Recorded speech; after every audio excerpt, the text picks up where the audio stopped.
जैसा कि पुराने वीडियो में हमने एक पार्ट देख लिया 1857 की क्रांति का। जय हिंद दोस्तों, आज फिर से ये दूसरा पार्ट लेके आए हैं जिसमें आज सबसे इम्पॉर्टेंट इस घटना के सेगमेंट को आज हम लोग देखेंगे। सबसे महत्वपूर्ण समझने लायक सेगमेंट यही है। कंटेंट तो है ही, इसमें फैक्ट्स भी हैं, लेकिन इसके साथ हमें कहानी को भी समझने की ज़रूरत है। थोड़ा सा संवेदनशीलता को ध्यान में रख के और अपने इस समय के और उस समय के चीज़ों को परिप्रेक्ष्य में देखते हुए इसे समझने का प्रयास करेंगे आप। 1857 की क्रांति का जो दूसरा सेगमेंट सबसे बड़ा है, विद्रोह का आरंभ एवं विस्तार, कहाँ से और किस प्रकार से घटनाएं घटी थी, उसका सेगमेंट देखेंगे। प्रयास यही है कि इस फाउंडेशन बैच में कोई भी एक भी सेगमेंट ऐसा न छूटे जिसके लिए आपको किसी भी संस्था का बैच या कोर्स खरीदने की आवश्यकता पड़े। 1857 के सापेक्ष 1857 पढ़ने की आपको कहीं से ज़रूरत न पड़े। एनसीईआरटी और बहुत सारी किताबों का इसमें समावेश है। आप चाहें तो पढ़ के किताबें जब पढ़ेंगे तो इसके कंटेंट आपको वहाँ मिलेगा देखने को। विद्रोह का आरंभ और विस्तार, ये वाला जो सेगमेंट है, इसके बाद हम लोग पहले बार इसमें आज पार्ट 2 में हम लोग देखेंगे 1857 की क्रांति शुरू कैसे हुई थी और शुरू होने के बाद उसका इम्पैक्ट, शुरुआती इम्पैक्ट क्या था, प्रारंभ में क्या था इम्पैक्ट, और दिल्ली तक कैसे हम लोग पहुँचे, दिल्ली पर फिर से पुनः अंग्रेज़ों का अधिकार कैसे हुआ और कितनी भारी कीमत हमें उसके लिए चुकानी पड़ी, वो सारी चीज़ दिल्ली के सापेक्ष तक आज हम लोग देखेंगे।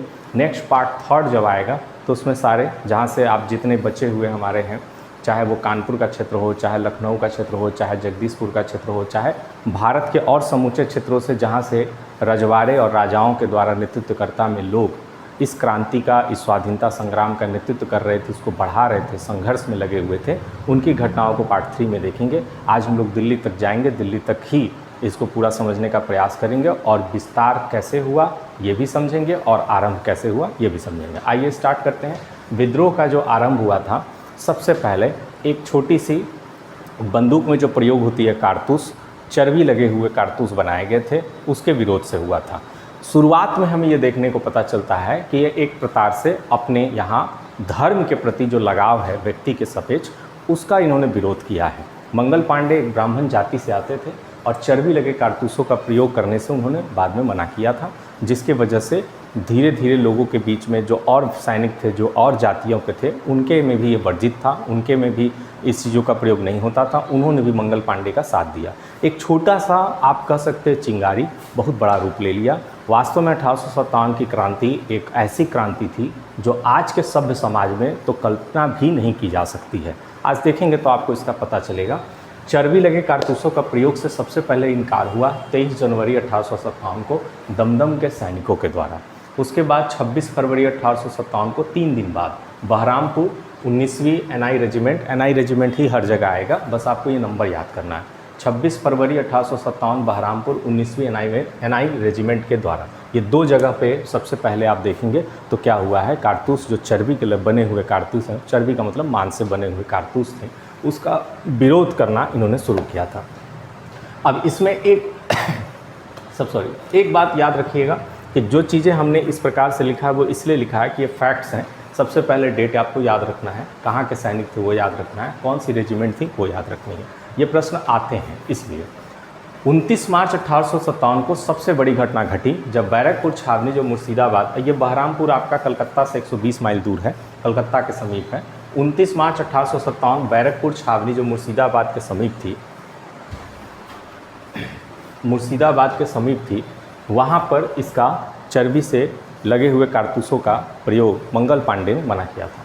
मंगल पांडे जो ब्रिटिश सैनिक में एक सैनिक थे, उन्होंने इसको मना किया था। 34वीं एनआई की ये रेजिमेंट के सैनिक थे, 34वीं एनआई रेजिमेंट के सैनिक थे, इसको आप याद रखिएगा, मंगल पांडे, जिन्हें विरोध करने के बाद अंग्रेज अधिकारियों का भी विरोध का सामना करना पड़ा। क्रोधवश आकर उन्होंने सार्जेंट हुर्सन और लेफ्टिनेंट बाग दोनों को गोली मारी, जिसमें आप देख रहे हैं ग्रीन कलर से हुर्सन को मैंने लिखा है क्योंकि ये बच गया, हुर्सन बच गया और लेफ्टिनेंट बाग क्या हो गया, मृत्यु प्राप्त हो गया इसको। इसके सापेक्ष में अंग्रेज़ों का जो इस कानून था, ब्रिटिश सरकार के प्रति डिसिप्लिन था, ब्रिटिश सैनिकों का जो डिसिप्लिन था, उसके प्रति बहुत तेज़ी से आप देख रहे हैं 29 मार्च 1857 को घटना घटी है और 8 अप्रैल 1857 को मंगल पांडे को फांसी हो गई। तो इतनी तेज़ी से, इतना जल्दी था उन्हें कि उन्होंने, अभी आप धीरे धीरे समझेंगे कि बहुत सारी चीज़ें ऐसे उन्होंने की है जो कि उनके समय के कानून का भी पालन नहीं हो रहा था। 8 अप्रैल 1857 को मंगल पांडे को फांसी हो जाती है। मंगल पांडे को जब फांसी हो जाती है तो ये धीरे धीरे समूचे रूप से पूरे जो सैनिक का जहाँ जहाँ रेजिमेंट था वहाँ पर ये घटना धीरे धीरे आग की तरफ फैल जाती है। और 24 अप्रैल 1857 को मेरठ के घुड़सवार, जिसमें 85 सैनिक शामिल थे, उन्होंने भी विद्रोह कर दिया कि हम इस चर्बी युक्त कारतूस का प्रयोग नहीं करेंगे। 10 मई 1857 को मेरठ के सभी सैनिकों ने खुला विद्रोह कर दिया। यानी घुड़सवार विद्रोह जो हुआ है 85 सैनिकों का, वो 24 अप्रैल 1857 को हुआ है। और सभी सैनिक, जो उनके अलावा भी जो सैनिक बचे थे, उन्होंने 10 मई 1857 को मेरठ के सभी सैनिकों ने खुला विद्रोह कर दिया। और अपने सामने जो अधिकारी उनको मिले, जो उनके अधिकारियों ने उनके सामने जो विरोध किया, उन्हें डिसिप्लिन में लाने का प्रयास किया, अधिकारियों पर गोली चला दी और दिल्ली की तरफ कूच कर गए। यहाँ से 1857 की क्रांति एक बड़ा रूप लेने के लिए संघर्ष का पहला एक बड़ा दौर देखने को मिलता है, जिसमें मेरठ के सैनिकों का बहुत बड़ा रोल था। मंगल पांडे की मृत्यु के बाद एक तरह से इनके अंदर भारतीयता की भावना और ब्रिटिश सरकार के प्रति नफरत पूरी तरह से जग गई थी। 11 मई को विद्रोही दिल्ली पहुंचे और एक दिन बाद 12 मई को दिल्ली पर अधिकार कर लिया। दिल्ली पर अधिकार करते ही मुगल सम्राट, जो उस समय के सबसे अंतिम मुगल सम्राट बहादुर शाह द्वितीय को भारत का सम्राट फिर से घोषित कर दिया। इस दौरान अंग्रेज अधिकारी, जब ये सब चीज़ें हुई, इस अंग्रेज अधिकारी की मृत्यु हुई जिसका नाम है कर्नल रिप्ले। इसको आपको याद रखना है। देखिए, कीमत वो भी चुका रहे हैं, इसलिए उनके अंदर हिंसक भावना भारतीयों से बहुत ज़्यादा देखने को आपको मिलेगा। कहते थे कि हम सभ्य समाज के लोग हैं, सभ्यता हमारे यहाँ ही पनपती है और बाकी दुनिया में किसी को जीने और जीवन स्तर का उनको क्या पता, जीने का तरीका नहीं पता, हम उन्हें जीवन जीना सिखाने के लिए दूसरे देशों में आए हैं। लेकिन इनकी सभ्यता 1857 से पूरी तरह खुल जाती है कि इनकी सभ्यता क्या थी। अब कर्नल रिप्ले जब मारा गया तो उसके बाद यहाँ पर आप देख लीजिए, यह खबर संपूर्ण भारत में फैल गई और सैनिकों ने सभी राजाओं और रजवाड़ों को पत्र लिखा और सहायता मांगा। जब दिल्ली पहुँच गया तब कि भाई इस समय हमारे हाथ में चीज़ें हैं और इसके लिए हमें जितना भी सहायता हो सकता है, सभी रजवाड़ों और राजाओं से सहायता इन्होंने मांगा। बहुत सारे रजवाड़ों और राजाओं ने अपने यहाँ इसकी नीति योजनाएं बनाना भी प्रारंभ कर दिया, ये भी आपको दिखेगा। लेकिन जैसा कि हर समय आप पढ़े होंगे, भारतीय इतिहास का ये काला धब्बा रहा है कि कुछ ऐसे लोग हमारे यहाँ भी होते थे जिन्होंने एक तरफ आप किसी चीज़ का प्रयास कर रहे हैं, अच्छी चीज़ों का प्रयास कर रहे हैं, तो दूसरी तरफ वो टांग खींचने के लिए बैठे रहते हैं। तो उसी क्रम में आपको इस स्लाइड में दिखेगा। दिल्ली 1857 में विद्रोह का जो वास्तविक नेता था बहादुर शाह द्वितीय, ठीक है, उनके सेना प्रमुख थे। 2 लोगों का नाम याद रखना है, एक जनरल बख्त खान इनका और एक बहादुर खान। ये दोनों सेना प्रमुख थे और इन्हीं के दम पे ब्रिटिश सरकार, इन्हीं के दम पे 1857 की क्रांति में वास्तविक नेता बहादुर शाह द्वितीय को कहा जा रहा है, क्योंकि बहादुर शाह द्वितीय बहुत बुजुर्ग हो गए थे, तो उनके द्वारा युद्ध लड़ना संभव नहीं था। केवल उनका नाम से ही भारतीय लोगों में एक पहले के समय के राजाओं के प्रति जो सम्मान था उसकी भावना जागरूक हो गई थी। लॉर्ड कैनिंग ने, जो उस समय का गवर्नर जनरल था, पिछली क्लास में आपको मैंने बताया है, इस विद्रोह को दबाने के लिए भरसक प्रयास किया और दिल्ली की तरफ कूच किया और पंजाब से सेना दिल्ली बुलाया। उसमें उसने यहाँ का जो परिस्थिति था उसको देखा कि रजवाड़ों का भारतीय राजा और रजवाड़ों के सहायता के लिए पत्र लिखा। जो वहाँ पे ब्रिटिश सैनिक जो थे, जो भारत के ब्रिटिश सैनिक थे, ब्रिटिश सरकार में जो सैनिक थे जिन्होंने विद्रोह किया था, उन्होंने राजाओं से और रजवाड़ों से सहायता ली है। तो यहाँ के भी लॉर्ड कैनिंग ने यहाँ के भी कुछ ऐसे रजवाड़ों को उनके सामने खड़ा कर दिया जिससे कि सैनिक या सेना के ही केवल सहायता से नहीं, इनकी सहायता से भी हमें आसानी से विजय प्राप्त हो सके, जिसमें कश्मीर, पटियाला, नाभा और जिंद के राजाओं ने इनका साथ दिया था। ये 4 तो अमर ही हो गए हैं जो इतिहास में, जिनको बार बार इस तरह से हम लोग पढ़ते हैं और पढ़ाते हैं कि यही जगह के कश्मीर और पटियाला, नाभा और जिंद के राजाओं ने ब्रिटिश सरकार की मदद की थी। अगर ब्रिटिश सरकार की इन्होंने मदद न करके भारतीय लोगों की मदद की होती तो रिजल्ट में भी कुछ दिनों तक कुछ और होता। 14 सितंबर 1857 को संघर्ष प्रारंभ हुआ। इनकी सहायता से ब्रिटिश सरकार ने चारों तरफ से दिल्ली को घेरने का प्रयास किया, क्योंकि दिल्ली पर पुनः कंट्रोल करना है इन्हें, जहां पर हो गया है किसका, भारतीय जो सैनिक विद्रोह करने वाले विद्रोही सैनिक थे उनका शासन हो गया था। 14 सितंबर 1857 को संघर्ष प्रारंभ किया और 6 दिन तक यह संघर्ष चला, जिसमें सर हेनरी बर्नार्ड और ब्रिगेडियर विल्सन ने दिल्ली को घेरा और निकलसन ने कश्मीरी गेट पर अधिकार कर दिया। बाद में निकलसन की मृत्यु हो गई, यहाँ पर यह देख सकते हैं।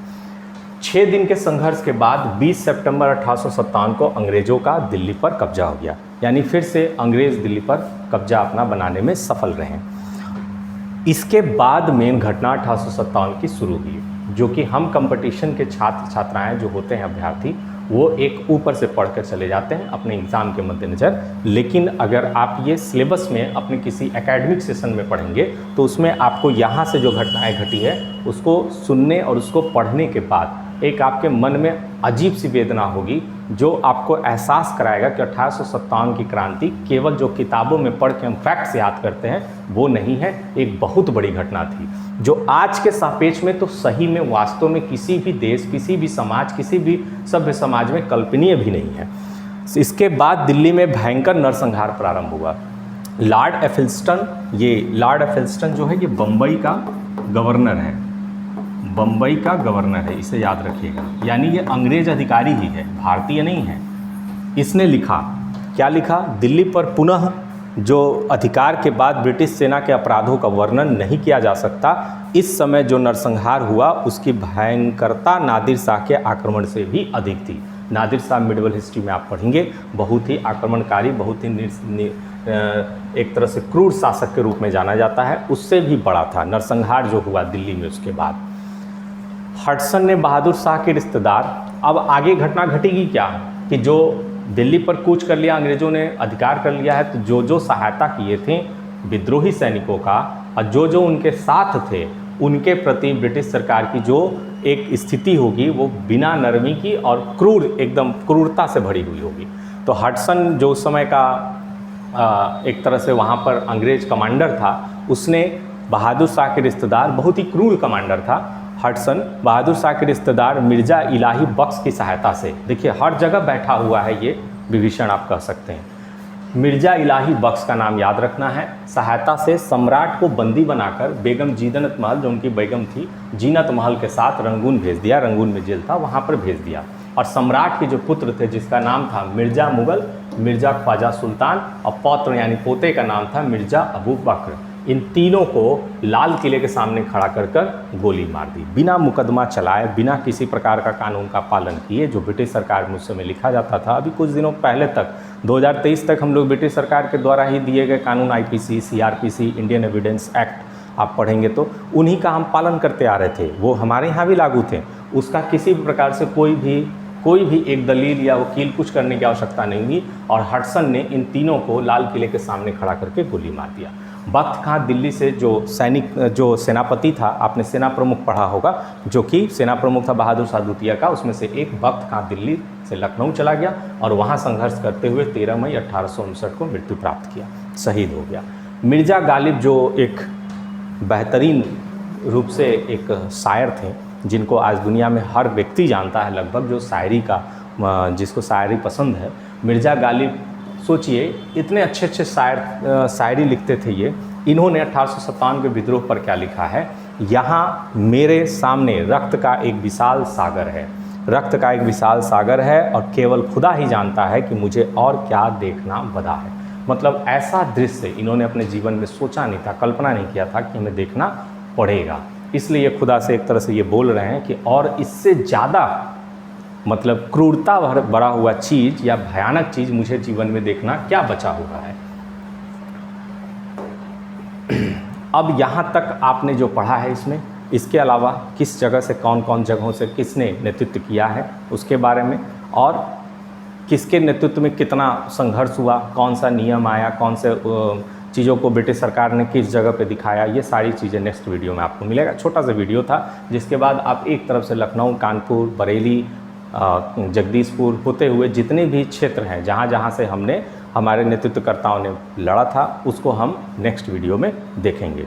तब तक के लिए इसे आप तैयार कर लीजिए। छोटा सा वीडियो था, मुझे अपेक्षा थी कि छोटा ही वीडियो होगा, और इसके बाद जो आपको वीडियो मिलेगा वो बड़ा होगा, क्योंकि उसमें सारे जितने भी ज़िले से जो नेतृत्वकर्ता हैं जिन्होंने संघर्ष किया उसकी पूरी घटनाओं को हम लोग देखेंगे। एक कंटेंट के साथ एक जगह मैं बता दूंगा कि कौन कहाँ से नेतृत्व कर रहा था, उसके बाद उसके अंदर की इंटरनल स्टोरी आपको बताऊंगा।